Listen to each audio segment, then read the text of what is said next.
Assalamualaikum warahmatullahi wabarakatuh. Selamat sejahtera dan salam Malaysia Madani saya ucapkan. Nama diberi Nur Ilaika binti Syukran, pelajar Jabatan Pengajian Melayu dari Institut Pendidikan Guru Kampus Datuk Razali Ismail.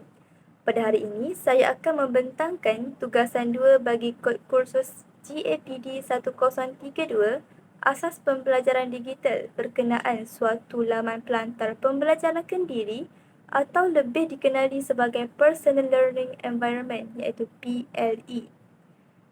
Berdasarkan soalan tugasan yang diberikan, saya dikehendaki untuk mengorganisasikan satu laman yang mengandungi pelbagai sumber digital untuk PLE dengan isi kandungan merujuk kepada bidang pengkhususan masing-masing. Laman sumber digital yang dihasilkan ini dapat dikongsikan bersama komuniti. Maka berdasarkan soalan tersebut, saya telah menggunakan Google Site sebagai laman digital saya. Memandangkan saya merupakan pelajar Jabatan Pengajian Melayu, saya telah pun memilih DSKP tahun 3 iaitu 1.0 Kemahiran Mendengar dan Bertutur. Saya memilih Google Site berbanding sumber digital yang lain kerana bagi saya Google Site memiliki alatan yang menarik dan lebih memudahkan kerja saya untuk menghasilkan projek ini. Tambahan pula, rata-rata rakan-rakan saya merekomendasikan Google Site ini berbanding sumber digital lainnya.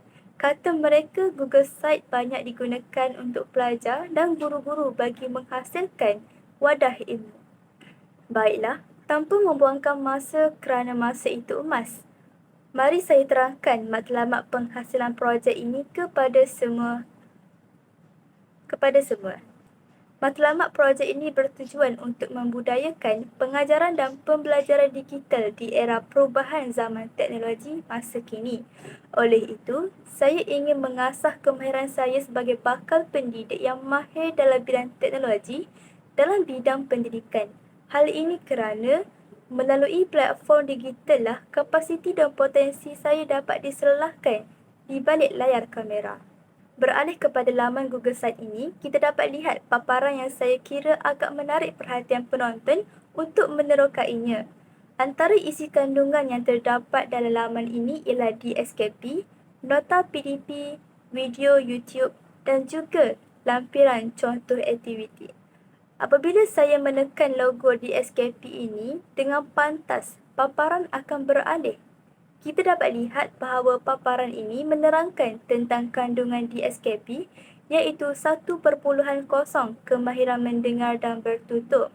Standard kandungan DSKP ini mengatakan bahawa murid boleh mendengar dan memberikan respons iaitu 1.1.1. Murid boleh mendengar, mengecam sebutan, memahami dan menyebut dengan betul dan tepat berkenaan ayat tunggal dan ayat majmuk. Yang kedua, murid boleh mendengar, memahami dan memberikan respons terhadap suruhan dan permintaan dan silaan dan larangan. Yang ketiga, murid boleh mendengar, mentafsir dan memberikan respons terhadap soalan bertumpu dan soalan bercapah. Manakala inti yang kedua iaitu bertutur untuk menyampaikan maklumat dan idea bagi pelbagai tujuan. Selanjutnya lagi, di bahagian atas terdapat perkataan nota PDP. Apabila kita menekannya, ia pantas beralih ke paparan seterusnya, iaitu berkenaan dengan konsep kemahiran mendengar dan bertutur.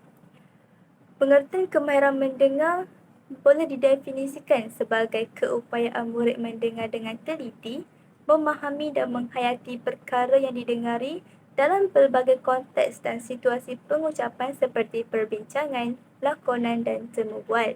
Seterusnya, saya telah menyelitkan sebuah video YouTube untuk memudahkan para penonton untuk memahami kandungannya.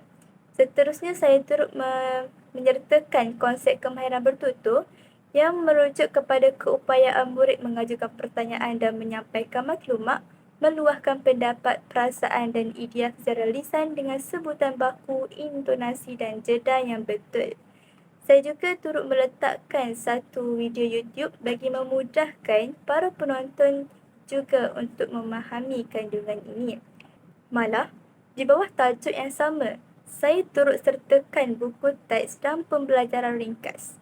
Contohnya, pembelajaran yang saya sertakan ini berkaitan dengan pembelajaran ayat tunggal dan kemampuan banding beza maklumat. Dua perkara ini sangat berkait rapat dengan subtopik saya iaitu kemahiran mendengar dan bertutur.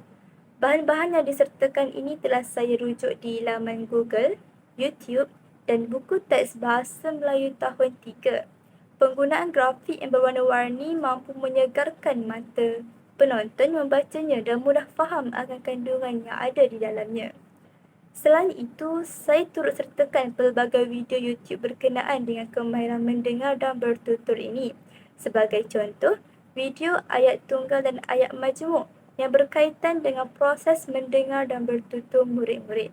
Begitu juga dengan video YouTube yang lainnya, saya telah sertakan di bawah subtopik yang dinyatakan mengikut di SKP. Akhir sekali, yang saya sertakan di dalam laman ini ialah aktiviti. Di sini, saya melampirkan pelbagai aktiviti bagi memudahkan pelajar untuk memeriksa tahap kefahaman mereka berkenaan tajuk yang dipelajari. Aktiviti-aktiviti ini telah saya ambil di laman WordWorld iaitu berkenaan dengan bahasa Melayu. Bagi saya, murid tidak perlu bersusah payah untuk mencari aktiviti di laman web yang lain kerana saya telah meletakkannya di Google Site saya. Mereka hanya perlu menekan link yang dipaparkan dan boleh mula mencuba aktiviti dan latihan yang disertakan tersebut. Setelah habis saya bercerita tentang kandungan yang terdapat dalam Google Site tersebut, izinkan saya memberitahu kepentingan dan kelebihan projek ini kepada semua penonton. Saya menyeru semua masyarakat agar menggunakan dan memanfaatkan sebaik mungkin Google Site yang telah saya sediakan. Hal ini kerana bagi saya Google Site yang telah saya lakukan ini membantu para pelajar untuk menguasai kemahiran mendengar dan bertutur. Seterusnya, kepentingan Google Site ini juga telah melahirkan seseorang yang kreatif dan kritis terhadap teknologi. Hal ini kerana kita telah berada di zaman teknologi, maka kehidupan kita tidak akan lari dalam penggunaan teknologi. Harapan saya ialah saya berharap agar setiap manusia memanfaatkan teknologi digital yang dianugerahkan oleh kita untuk merasainya kerana teknologi digital memberikan banyak manfaat dan kemudahan kepada kita selaku seorang pelajar dan bakal seorang pendidik untuk mendidik bakal generasi yang baru. Saya rasa masa sudah pun mencemburui saya, maka oleh itu sekian saja perbincangan saya pada hari ini. Sekian, terima kasih. Assalamualaikum warahmatullahi wabarakatuh.